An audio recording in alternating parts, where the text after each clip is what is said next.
Welcome back to the Weekend Warrior Show Recap Podcast. I am Ty from the Input Architects. Round two. Technical difficulties. We tried it. We're here though. Yeah, we only got 7 minutes in, so we'll try to recap that 7 minutes best we can here. But so we were talking about new music. New music, right? So you got some music coming out. Mm-hmm. I'm excited about it. You showed it to me previously, and I've been really pumped about it since I heard it the first time. Really excited about the song Mental Health. Yeah, so it's we had kind of discussed it's not quite an EP, it's a 3P. So 3-song single. I think it's just a lot easier to sustain that kind of path, you know, every 2 months or every 3 months, just releasing 3 songs. That way you stay relevant. I shoot for one. I shoot for one every 2 or 3 months. But that's the kind of strategy I think I'm going to employ for the next couple of months. So this is the project's going to be called Curtain Call. It's so far just been mostly recorded in my dining room in my house. And there's been videos on my socials about like what that process looks like. And in the process getting a new floors and getting a new puppy and all that, getting it mixed kind of on the fly, tracking it on the fly. So 3 songs, I can do that without having to feel like it's just that huge, long, drawn-out process that an album creates. 7 to 10 songs can be just daunting to an extent. Yeah. Especially when you're trying to do some of it in a studio, some of it at home. Yeah, so let's talk about that for a second. Mm-hmm. So you recorded some of the scratch tracks you said at Eclipse. I did, so... And then you kind of changed your mentality after that, or...? Yeah, and it was kind of more so just... The time that I knew I was going to be able to commit to it needed to be like, okay, 20 minutes here, 30 minutes here. And you just can't do that in a studio. Right. So I feel like for these 3, I went to Eclipse to kind of get scratch tracks started for 5 songs total, with a tempo and really polished sound. And I don't know if that was absolutely what was needed, but I took those tracks and I sent them to Kevin Yarger, who is the old drummer for Dan Hubbard and the Humidors and still a good friend of mine. He actually did the drums in his own house on his time, which was fantastic. By the way, they sound amazing. Yeah. They're like true rock kit. I was saying you get so used to those MIDI drums and those samples, which sound great. I mean, they've really come a long way, and you can do a lot of cool stuff with that. But it's just like something about that liveness, and it really kind of fits the genre of what I feel like you're putting out. And I heard that Mental Health song. I was just really excited about. I've heard you play it in the past, and just pumped to hear it kind of come into fruition. Like I don't. It's not one that like I feel like I've heard you play a million times. Like it's kind of like once every. I see what your shows maybe twice a year, 3 times a year, and then like one of those maybe I'll hear that song. And you wrote that one a while ago, or? Yeah, that was actually written with Steve Tassio, also a good friend of mine. He just had a brand new baby, so we're saying congratulations to Steve Tassio. That's awesome. But he's not on social media, so he probably won't even see this. Regardless, so that's it's one of those things where you just. It all comes in different sections and periods, and I kind of forgot what we were saying anyway. I was just talking about how you wrote that song. Oh, yes, Steve Tassio helped me co-write it. So did you write that when you were in the Humidors? That was Kyle Yap band, in probably, the riff probably came in 2014, and then just kind of went into the ether, and we played it as a band a handful of times, and then when the band kind of split, I had 2 kids in that time period, and just kind of revisiting it, bringing it back to life. Started playing it live with a loop pedal, and it just started to have a much more bigger sound to it. So having the live acoustic drums was necessary, but it's fun that Steve helped me co-write it. He wrote that main riff. I wrote the verses and chorus and all that kind of stuff, but that huge riff in the beginning, that's all him. That kind of groove, and then the drums at the end where Yarger lays an extra little salt and pepper layer, snare rolls, just to set that foundation for that kind of instrumental part. I'm really proud of that song. That's a really cool one. Yeah, and I could tell you were kind of excited about it, but then I heard it and I was like, oh, that's why, because it sounds really cool. And I was saying earlier that you did some really cool stuff with your voice in it. Because when you're playing it just by yourself at like a bar, venue, theater, club. Yeah. More, I was even thinking like, why can't I think of the word, brewery or a winery? It's kind of a chill, definitely not yelling into the microphone necessarily. I think I remember you playing at Pizza Works once in Peoria when we did those couple of shows that were weird. Yeah, those were weird shows. But I remember. I feel like I remember you playing it there and being like, what is that? Because there's that second kind of movement in it where it like because like transitions out of the first part of the song, kind of goes to almost like an outro or something. I don't know what you'd call it exactly, but I just remember that one really sticking out. So that's cool. It's awesome to see it like come into fruition. Yeah, 3 songs. Louise is one that I've played for a while. That's always got a cool guitar solo that I finally had, again, full drums to lay a foundation and actually kind of explore that space a little bit more. I've obviously played that a lot, so it's got its own kind of feel to it. It's developed. It's too. developed. I feel like those 2 songs are pretty developed. Yeah. What's the third one? Curtain Call. That's kind of more or less the title track, which I was listening to today, and I think I wish I had lowered the bass frequencies just a tiny bit. It's a little heavy on the bass, but the song's Curtain Call, and that's kind of the thesis for it. So again, going back to doing just 3 songs at a time, I'm gonna do Curtain Call Act 2, Curtain Call Act 3, Curtain Call Act 4. Gotcha. So it'll be hopefully just a year's transition. 3 songs once a month is pretty much the kind of timeline that I'm writing or perfecting and getting the drums ready and all that kind of stuff. But you'll get even smoother with it the more you do it, and also trying to focus on coinciding those with Pawn Shop series, the episodes that we're doing for those. If I can do 3 or 4 of those a year to kind of be in the off months of when I'm releasing new music, and then have a new guest artist come on, play another original song, and kind of just have this path for a song to go, have this path for kind of promoting myself, for co-promoting other artists and helping them have a cool content to be created. Right. The whole idea is just, you and I have talked about this a million times, is trying to get back to other musicians around us and be that mentor for the younger kids. And just be in the scene, like it's so easy to get like out of it and just like not like I feel like I've been bad at that at certain points, but trying to find a way kind of back into it and trying to everybody help everybody, and that's kind of I think the best mentality for I mean as far as helping everyone. If we can collectively kind of boost ourselves up, and artists and venues. I mean, that's part of it too. I mean, there's so many spots that you've played at that I see you on the schedule. I call them and be like, hey, my buddy Ty just played there. I know that he's a good representation for being a professional person, and we've talked about professionalism, and I've heard talked about it on the podcast too. But I see you play somewhere. I'm going to call that place and see if I can get a gig there too. And I feel like at a certain point, like maybe that might have been frowned upon a little bit, like kind of stealing venue. But I mean, I'm all about it. Yeah. If anybody sees me play anywhere, definitely hit them up, and I do the same thing that you're talking about with you, and I probably have 15 other musicians that I follow. I'm always looking for screenshots of their calendar and maybe then call, It's one of those things where musicians, if we want to do this for a living, that what that role looks like has evolved so drastically from what it was in the 90s and 2000s to now. We have to be online marketers. We're social media creators. We are booking. We are video content. We're now editing videos. Now we're self-recording, going live, self-recording. Studios in our living rooms. Video editors. I mean, you name it. We're trying to hustle to make this a job. So anytime we can kind of have these benefits or these, I call them like breadcrumb trails, like, hey, I'm trying to get into video. Like, boom, here's 3 things that I think you're going to need gear-wise, and here's a couple tips. Be on your way. And as we were saying earlier, like, being so dialed into this stuff, you kind of become a little bit of a nerd about some of this stuff. So then, it's fun to talk to other musicians that are interested into it, because you've had to like deep dive into these certain things like video editing, like we were talking, or the broadcasting thing that you were showing me earlier. So we and then we have nobody else to talk to about it. So like when we start going, it's just like, and with you and I, we don't see each other a ton, or we don't really we text every once in a while, but it's like when we're here together, it's like we feel like we both just have to say a million things. Yeah. It's nice to do it as a podcast, because it's like, okay, now I get to rewatch this conversation and really kind of delve into what does this look like.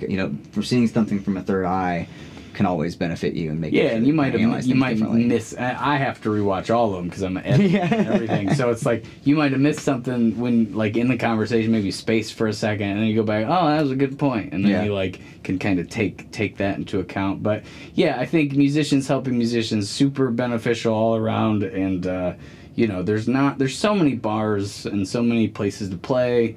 it's not like. It's not winner take all. Yeah. Just because somebody else has a show. It's part of the scene. It's be part of the the show. It's taken me probably too long to come back to that kind of real, because you get in this habit of just playing every weekend, and you play. I play out of town a lot. Like I don't play in the Bloomington scene a whole lot. I have a few spots, so it's easy to kind of fall out of touch with a lot of people.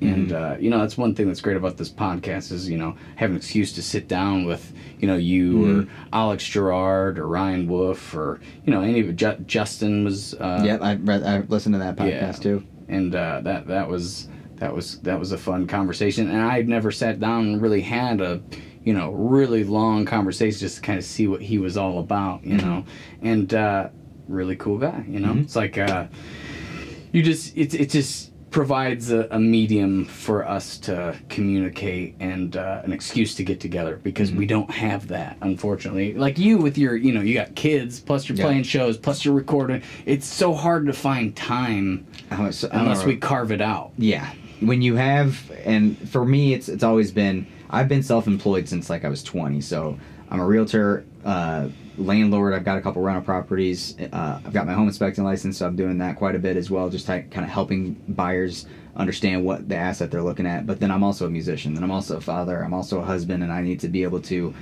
be all of these things at a very high level, but at different times. So it's not like, hey, just come hang out, maybe we'll play guitar, see what happens. It's like, we're going to come and we're going to have a in-depth conversation. Yeah, that's good. Put it in the calendar. And we're going to talk and hopefully get to the bottom of some things. We are going to get to the bottom of some things. Get some content out of it. I'm running for president. Yep. I'm just going to tell you that right now. Wait, you're... Anytime. Write me in anytime you want. Right. Kyle Yap for president. Right. Education and infrastructure. That's the only key political things we're going to talk about. All Education and infrastructure. Everybody knows now. You announced 2024, 2026, Senate. Yeah, I'm running for senator too. You can write me in for governor, senator, city council, town council, mayor, governor.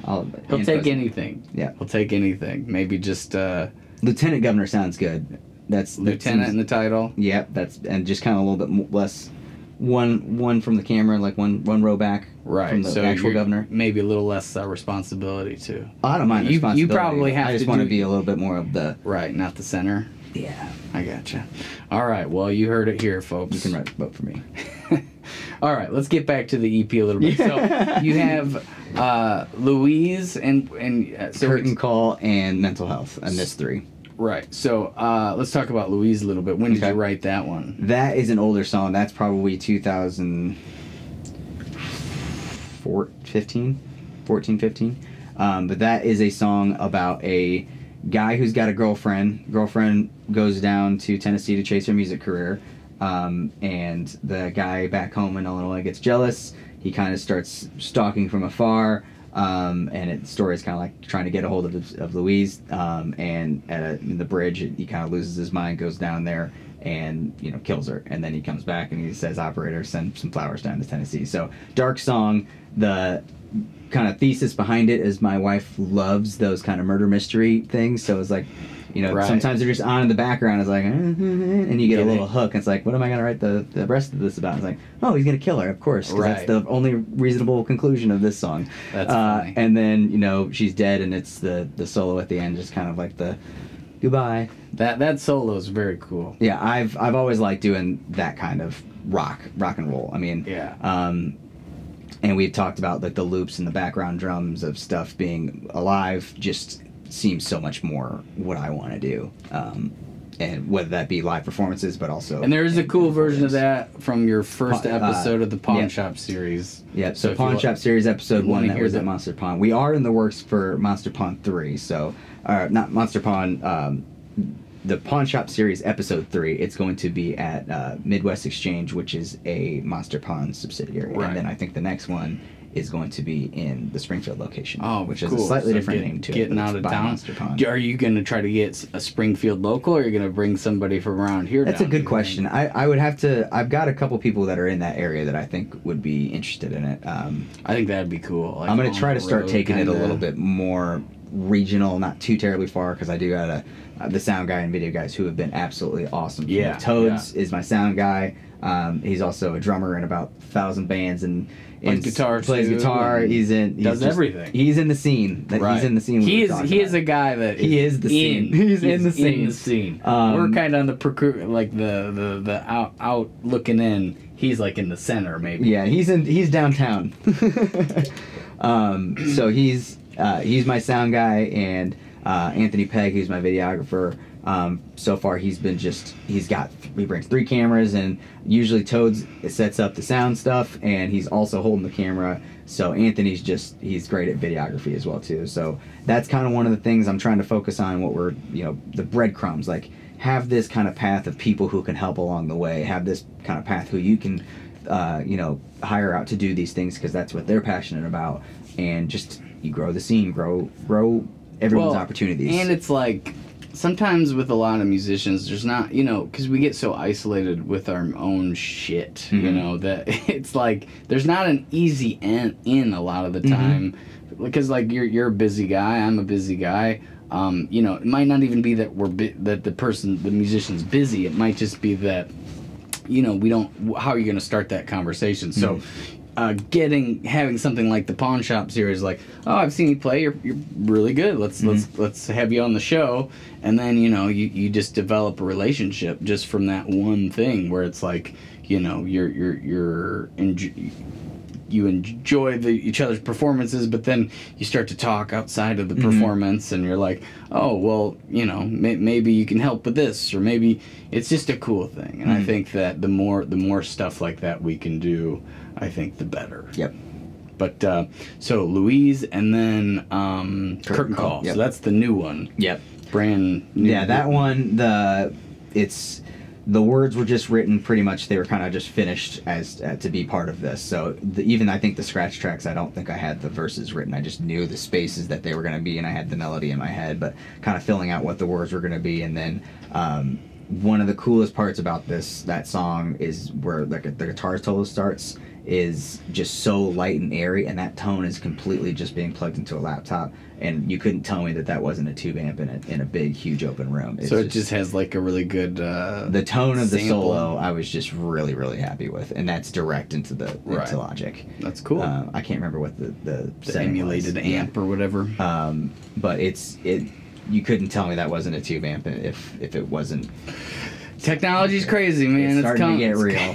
Yeah. Well, with the all the stuff you see about the Chat GPT and I had him writing some songs. I actually went live. I live streamed on Twitch, and it was me just laying down a loop on my little loop station that I've been playing around with a lot, and I told the audience what I was going to do. I'm going to type into Chat GPT, this is what I want the song to be about, write me 12 verses, and I kind of just picked and chose from those 12 verses, but for the most part I just kind of just started singing a melody to what Chat GPT, but I told it, you're a songwriter from the Midwest, you grew up in the 90s trying to make relatable content. The story is about, I think this one was a guy who gets himself into bad situations, so each verse needs to be a funny story about romantic comedy or funny situations or precarious situations that the main character antagonist gets himself into. So it wrote 12 verses, each one of them like 4 lines, just kind of like a little 4-line short story about getting yourself into a funny situation, and the chorus was just kind of illustrating that's the bad situation was the hook.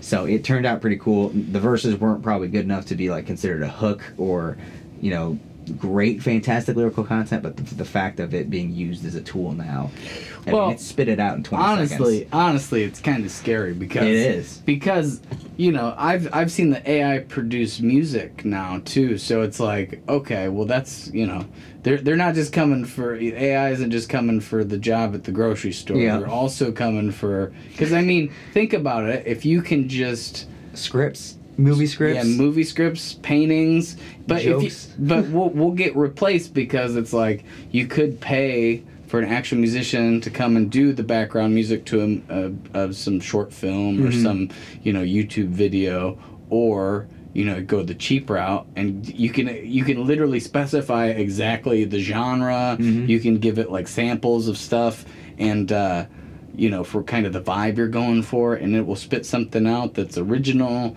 and will probably work just fine. And the better that gets, it's just like a crazy, art is gonna be weird soon. It already is. Yeah, weird. but it's I feel like we're right on the cusp. To be weird. Well, right, but it's like the original artists, like, are they gonna get lost in the fray? I wonder. I mean, I'm sure some will, right? Don't you think we kind of already are? That is a good point. Yeah, I don't know. It's just like a weird time. What you're fearful of is already happening, maybe. Yeah, so it's like, a lot of musicians I feel like make money on like they get their scoring song licensed or getting some indie movie that kind of blows them up. I remember I like the Lumineers. They had a song called Ho Hey that blew up because it was the background music in a sports center thing. They got licensed like for an that ad or something. Yeah, it was like just like a theme that came on the screen a lot. I think it was just like the Ho Hey part. One of their hits for like this event coming up or something like that. I think it was. Yeah. And then so then they blew up from that, and I'm sure they made you get some sort of money that way. Then you can start to really do some stuff. Invest in your career. Yeah. Right. Well, it's hard to do that for me. You got the other avenue, which is probably smart, where you're but working 3 full-time jobs and then doing music as another full-time job kind of thing. That's that. But more so out of necessity, I think, too. Yeah, but that's what I mean. Like, if you got something licensed in a movie, maybe you could get rid of a couple of those, focus more on the music, go on tour more. It'd be much easier to chase the dream. And then, so with when it pays for itself. Right. At least breaks even, like, you're not overspending. Yeah. But, so it's like, with all this new stuff, I mean, is that going to happen less? Is it already happening less? I don't really know. I know that I've heard some stuff that's like not bad, and it's only going to get better, and it's going to be like such a weird idea to actually have somebody sit and play music, actually plays and sings it. I mean, I don't think that'll ever get weird or out of style. I think there'll always be someone playing at a bar, like acoustic gigs. Well, okay, but let's talk about like you're still relying that we're not going to devolve as a society into dystopian future where we're all just. I think we're there. Resources. I think what you're saying. I think that's more likely. I'm not so much worried about the future of music business as I am just the music or to inhabit the world. Yes. Yeah, exactly. The dystopian. I'm already to the point where I've thought that is, I'm just trying to prepare them to have as many resources at the time when shit hits the fan, they're gonna have someplace to go. Probably smart. That's what I'm thinking too small. Doomsday prepper here. Not. I don't care about the future of the music business or what AI is gonna do. I don't know if we're gonna have a functioning society. Well, with the aliens coming, probably not as. Well, if you bring them to the equation, that also makes it a little bit more fuzzy. It's been so weird. Everything's weird. I try to not focus on the stuff that, you see. Aliens are fun. It's just a fun thing. So I do end up and look at those silly videos. And I know that they're probably not real, but I get excited about it. But it's like, you don't pay attention for so long, and then all of a sudden something catches your attention, and then, you look into it more, and you're like, what is going on? Like, what? Have you heard of Ja Morant, the basketball player? Just one crazy headline after the next, just weird stuff that he's been doing, and it's like eventually you hear about it, it's like, what? So what's this one person doing? And then you look, and it's like not one long drawn out thing. It's like, no, he's doing this, and this, and this. But or the people who believe in the QAnon stuff. I was watching a what are they called? Docuseries about it, because it was a 7-part docuseries, and it's like explaining how it started, 4chan to jump to 8chan, and where all these people on networks and who's Q and all these decoded messages. It's like people have enough time to do that, to think about that stuff in depth and think. Well, especially you. I mean, you got the kids and the 3 jobs and being a musician. What are you doing with your life? Yeah. Well, but it's in the same sense. It's like, okay, well, you kind of do need to pay attention to an extent, because like for your kids and stuff, you're thinking about that.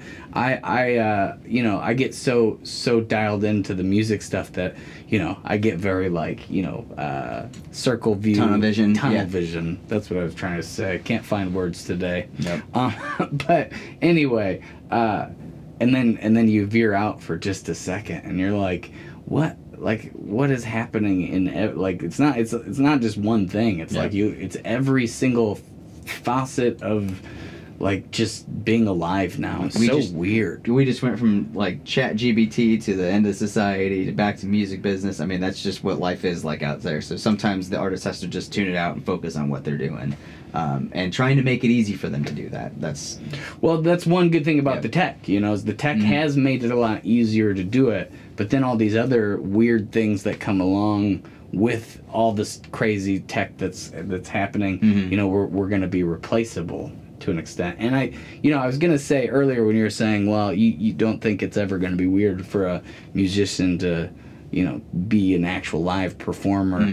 But I mean, I don't know. I was watching some movie the other day from like, and it took place in like the 50s or the 60s. And you just think like, if you were a musician back then, you were a magician. Like people, you were magic. You just stole the attention. Like there was nothing else to pay attention to. Like you don't. No one had a phone. No one had. I mean, you barely had newspapers. You have like a radio that was exciting. Yeah. Maybe that was how you'd entertain yourself. You got books.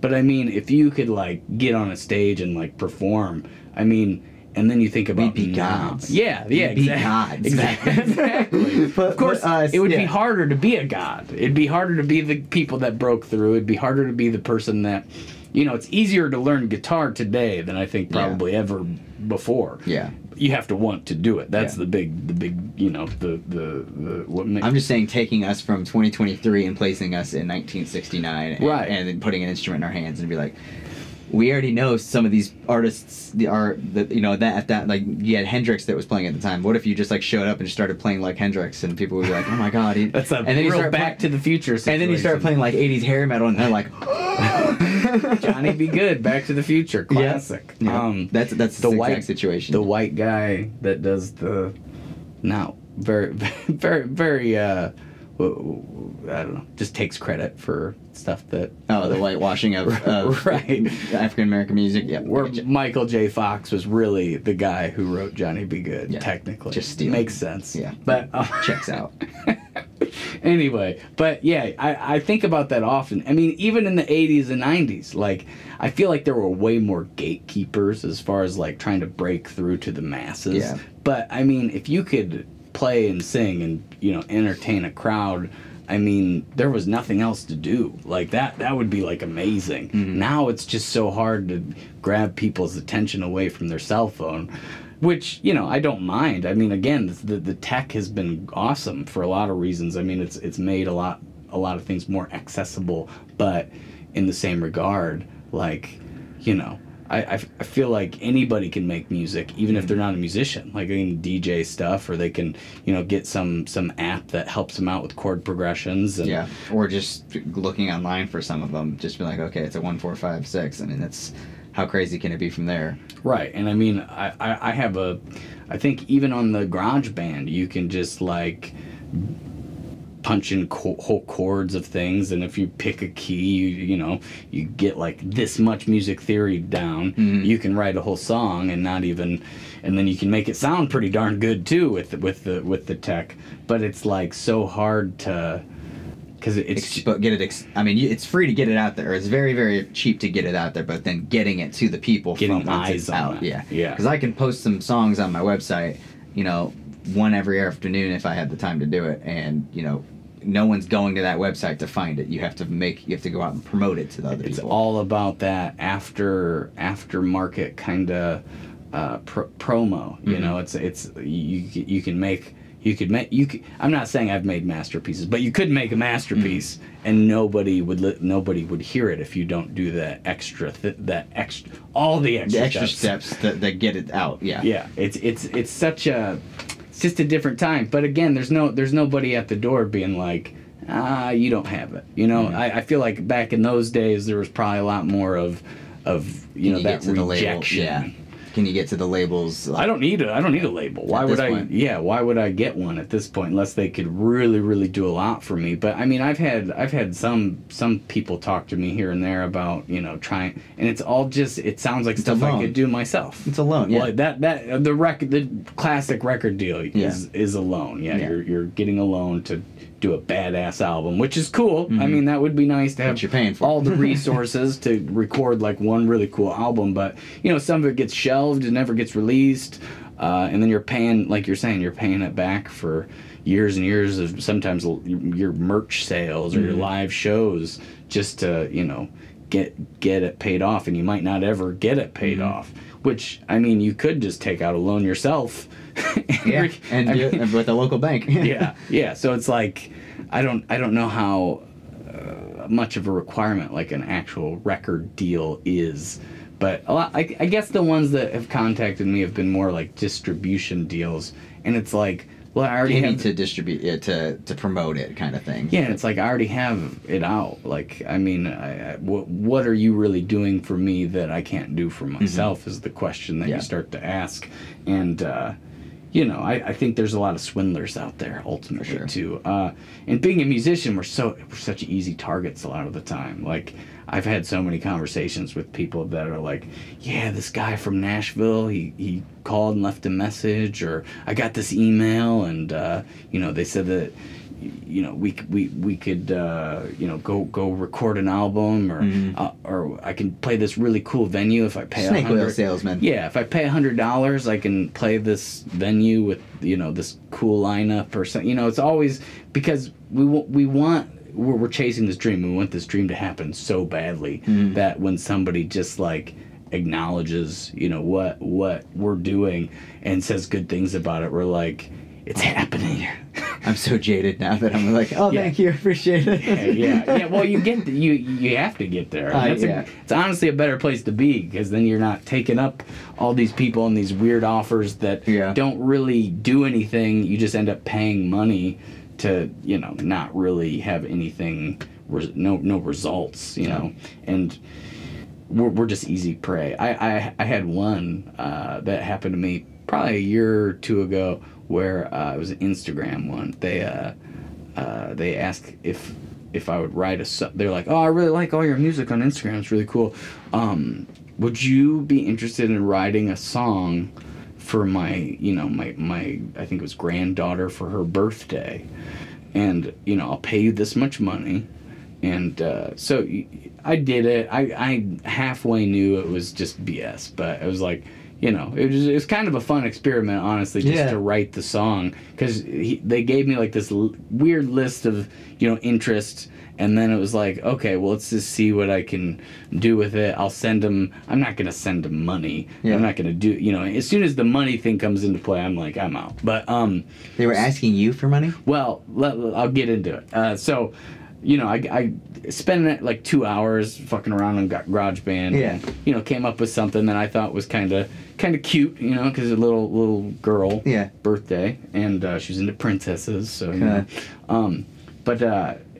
So I send it back, and he says something. The person says, "Oh, I accidentally made the money order out for. They put an extra zero at the bank. I'll just send you the check, and then, you know, you can cash it and just send me back, you know, the remainder." And it's like, obviously that's a red flag. Like, anytime anybody, because why wouldn't you just send the right cancel that check and then send a different one? Zero. And then there's like so like 100 became 1,000. Right. Well, I think it was like $500, but they did 5,000. So it was like, I'll send you that. You just send me the 4,500 back after, and it's like, you can't make out another check. And then they go into some story about how, which at this point is kind of, you know, I'm entertained by it, I think. Where I'm just like seeing where what they're saying, and they're like, well, it's actually a trust that is my granddaughter's, and I can't change it. And I'm like, what are you talking about? Like, why would you be spending? Okay, well then mail me the check. I'm gonna go cash it and then close my bank account.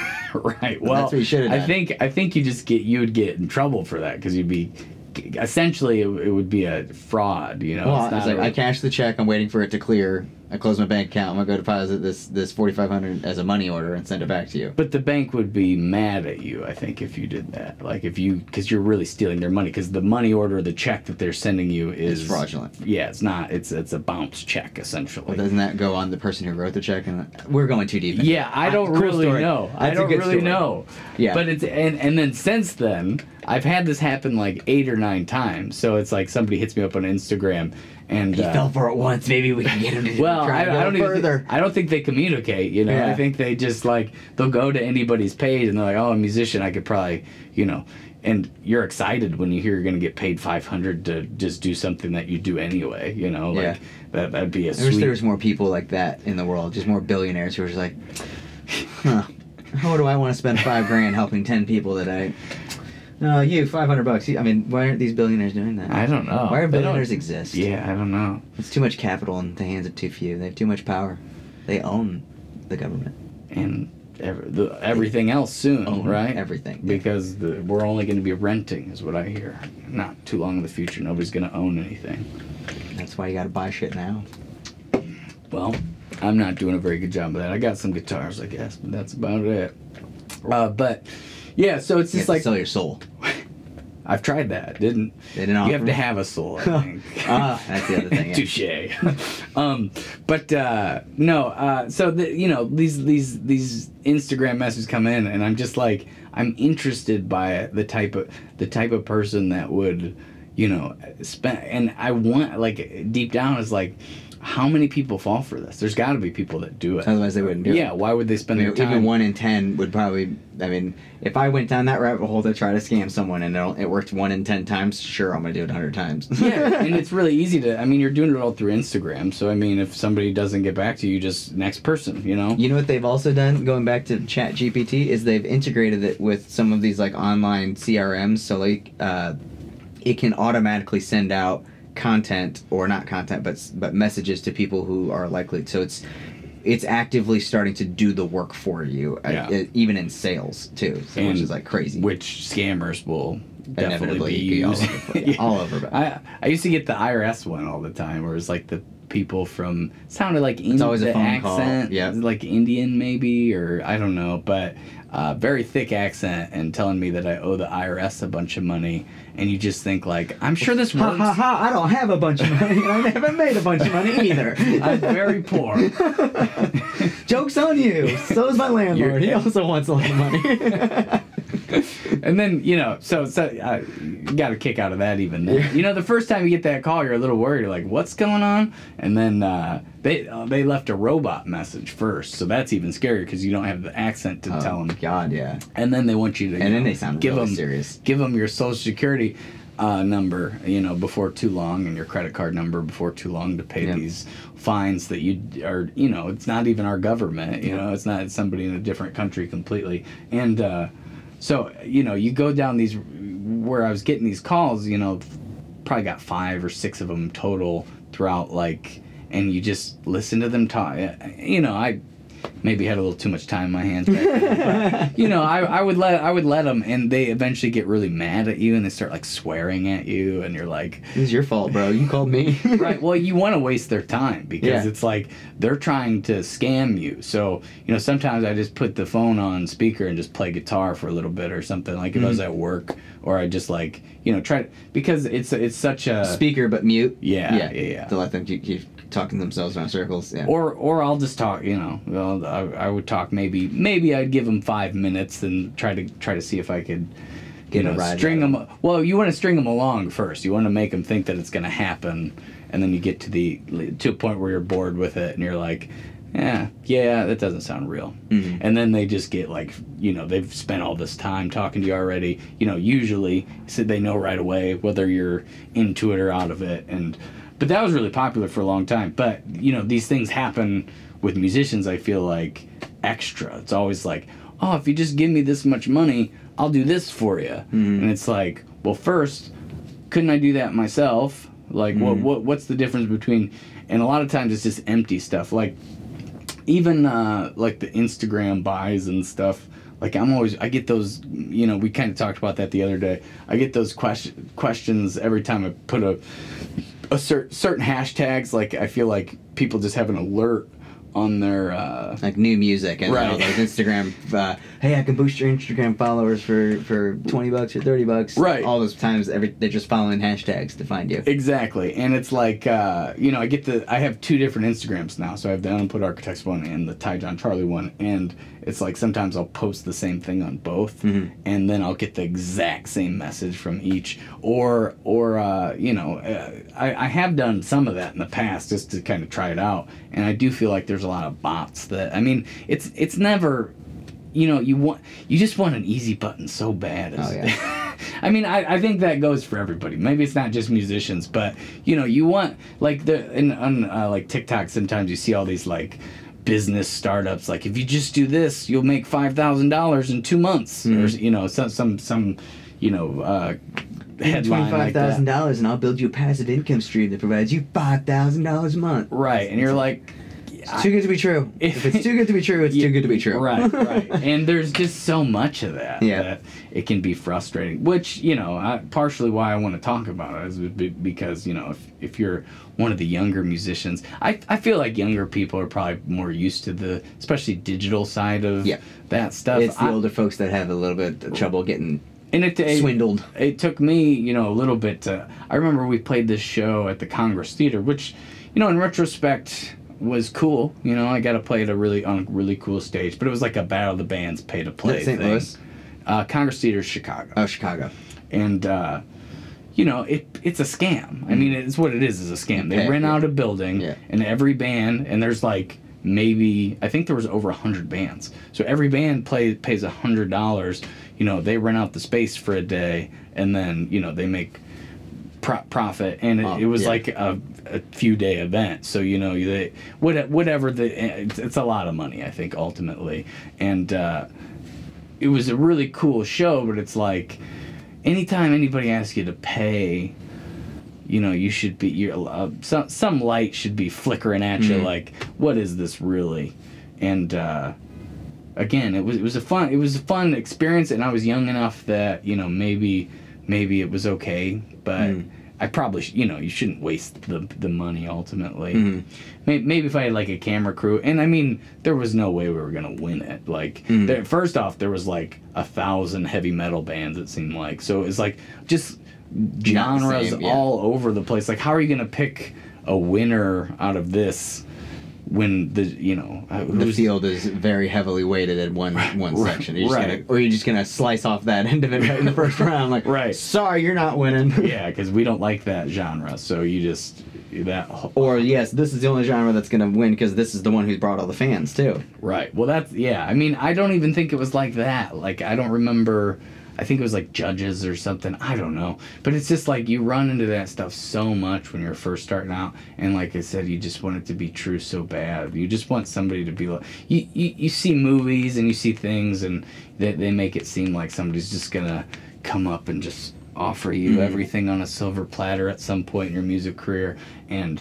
it's fiction. I mean, maybe a long time ago, 1 in a million, that would actually happen. But I just don't think it really happens anymore. I think if you're going to get some sort of break, it's going to be because you're already doing something that, somebody sees that they can make money on. Yeah. Like, if you have, 2 million followers or whatever, they'll see that and be like, okay, well, this person clearly is, there's no risk involved in signing this artist. I don't think there's anybody that takes risks on artists anymore. So if you're not, and if you have 2 million followers, do you need other, like, an actual record label, or do you need all that extra stuff? I don't. It's weird. That or run bare. That's the two kind of. I think the groups in the middle are going to have the hardest time. The groups at the top are, the big budgets and all that kind of stuff. That's a whole different side of the business. I feel like the ones who have bare bones operations, who are finding ways to hustle to make these little side income streams, whether it be songwritings, lessons, production and stuff like that, helping other artists out along the way. Those are the ones who can financially support themselves, albeit on a much smaller scale.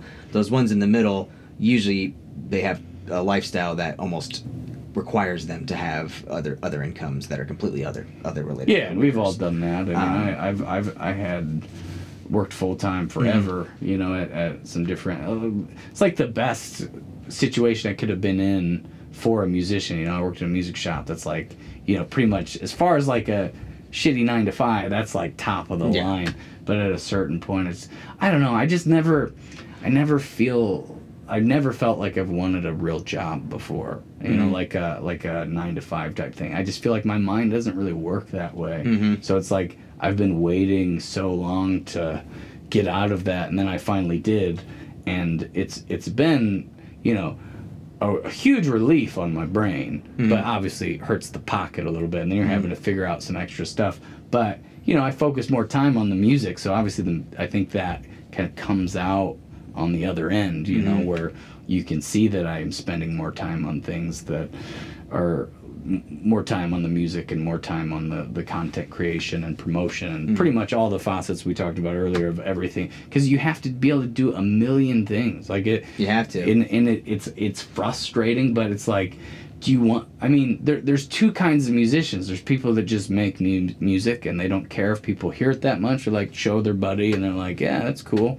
And then there's musicians that want to do it for a living, and the people that want to do it for a living, like that's the price you pay. Like that's the price of admission. You have to do all these extra things, and yeah, it's frustrating, but I mean, do you believe in what you're doing? And is that really what you want to do with your life? If that's really what then, I mean, yeah, there's a lot of grunt work, and there's a lot of things that are annoying and frustrating and rejection and all. They weren't on the job description when I signed up for it. They weren't listed in that category. No, not that said, at all. This is also what you're going to be doing. It was more or less like I saw that I was going to be able to play shows in front of big crowds and have a lot of fun on the weekends, and then come home and then live my life throughout the week writing and creating music. They didn't tell me I had to do all the extra stuff. And it's gotten, the promotion, I think, exponentially worse since we started. And since COVID too, like everything changed with COVID being, you know, so many people just lost gigs, like 2 years worth of gigs, and had to go do something else, and some of them aren't going to be able to. I mean, I lost my job. Yeah. I mean, my business closed because of COVID. Yeah. So I mean, couldn't do lessons in a secluded little room. I definitely had to learn how to do the virtual, and that's been hugely beneficial in the long run. Which a lot of the stuff that I had to learn through COVID was beneficial, because it's like this digital place we're headed.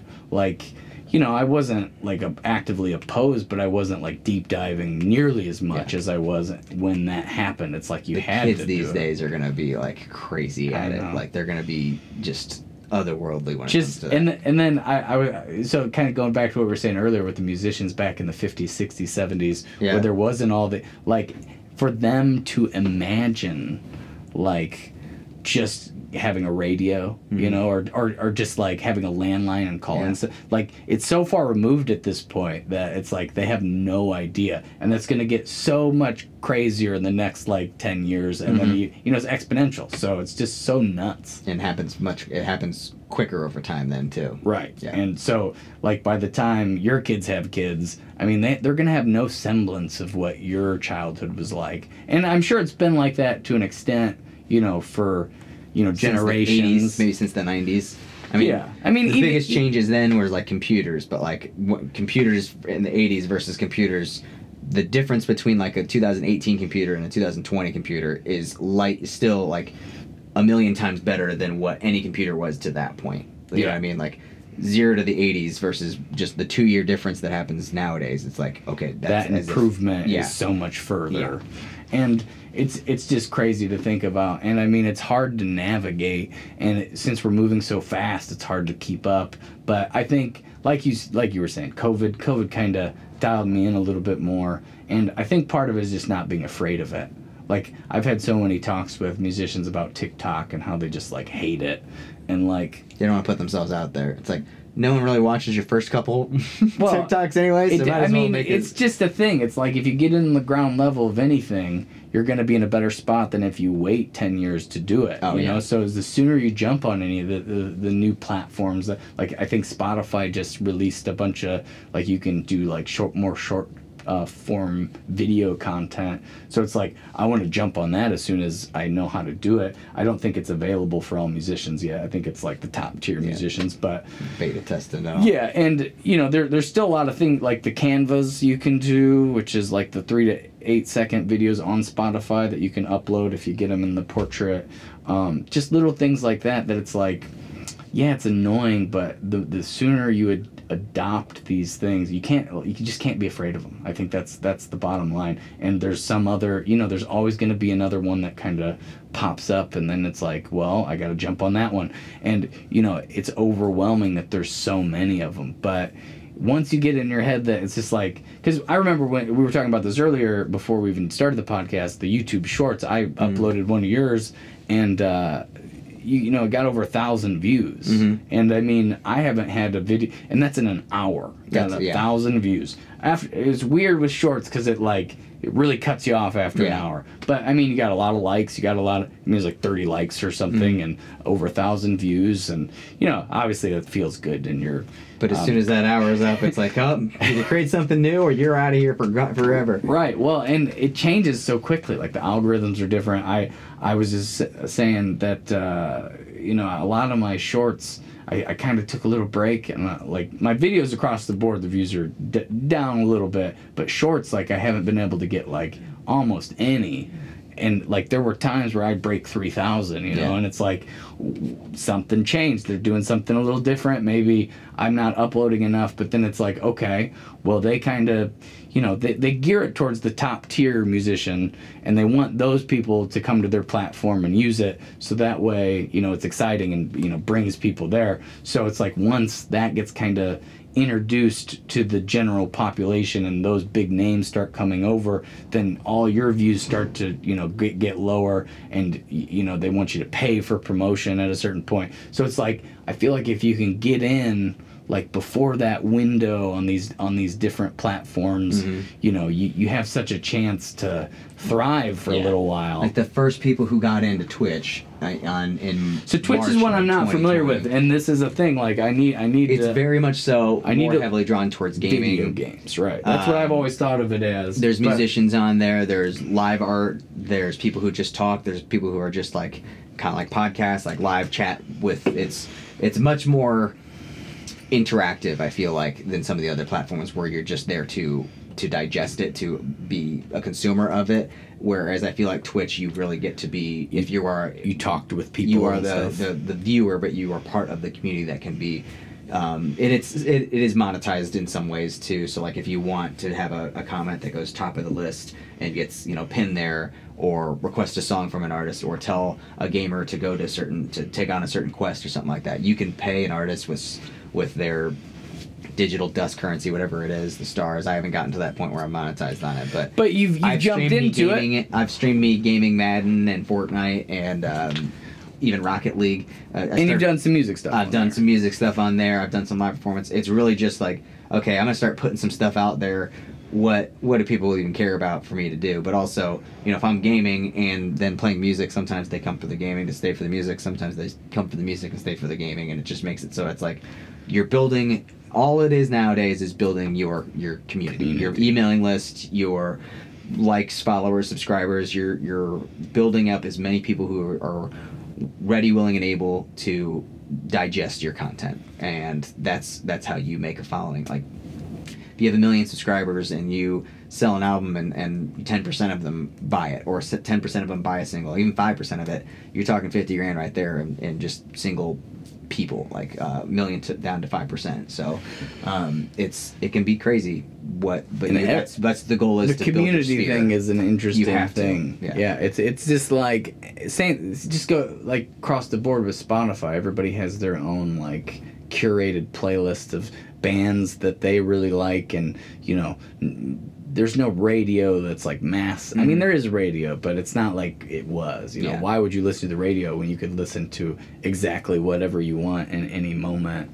I mean, rather than wait around. I'm a podcast guy nowadays all the time. Well, podcasts are great because, for me, because I'm always trying to be productive, so I can put that in my ear and be entertained while I'm doing some of this grunt work that I don't know, video editing. I don't need both ears to cut clips sometimes, or, things like that where it doesn't need my full attention. Like, even booking. Like, booking is a pretty tedious thing. But it's like copy and paste emails. Right. Essentially, that's what you're doing. Yeah. And then occasionally calling places. I really just gave up on calling. I find that it's so hard to get in touch with the right person unless you already know them. Unless they're a person that you have. If I have somebody's number and I can text them or call them that is the booker, that's fine. But I don't call bars really, because I think that it's just like, it's about the turnaround. You know, it's all a numbers game. Like kind of what you're saying with your community, like having the community 10%, you get a good amount of return on that. But it's like, you know, I could send 25 emails. I'm probably get responses. Well, yeah, but then if I call places, I get way less. It's like, and it takes more time, and then I have to call back a second time to talk to the right person, and they're only here from this time to this time. Yeah, that's the worst. And then you get them, and they're like, oh, I don't know. I mean, I'm booking this date maybe, and. Email in writing is always better. Yeah, because you can just have your whole list of open dates. They can look at it, be like, "That's the one." You can send your link right along with it. Yeah, and they can like listen to you. Do you fit the vibe of the bar? And it's like I said, it's just a numbers game. So it's not that I play all the time. I don't think it's necessarily because I'm so great. I think it's because I put the time in with the booking. I put the time. I put the numbers up, and that's very tedious. But what we're saying, the podcast thing is nice, where it's, you can put that in the ear, be entertained while doing annoying things. Yeah. But all right, so you're probably trying to get out of here. Yeah, I gotta pick up the kids pretty quick. Let's March talk about 20th. It should be out. The distribution company said they don't like additional text on an album cover. I got stung with that. So I had Curtain Call and Kyle Yap in my little suitcase that says Kyle Yap Corn Rock, and it's like my little tip basket. So that was on the picture, and they didn't want the word Corn Rock, which I was like, that's even more like ridiculous. Like that's just like marketing. Unless you put it in the title. Yeah, because you could put it in the title, but then you have a weird hashtag thing in the title that you probably. And I want it to be Curtain Call. Nothing after Curtain Call Act 2, Curtain Call Act 3. Yeah. I should have done Act 1, but I didn't think about that. I think the original. I think you can. The original doesn't have to have it. Right. Yeah. But March 20th. March 20th. Be on the lookout. I'll be sharing. Didn't get delayed with the album artwork, but I'll be hopefully as soon as it's up, I'll be posting. Right, and I'll post it everywhere. I'll put some links in the description so everybody can check it out. Hashtag Corn Rock. Yeah. Follow that hashtag so you can see what Kyle's up to. Check the description for all the other places to follow him. As always, I appreciate anybody who takes time to listen. We'll talk to you next time. Have a good one.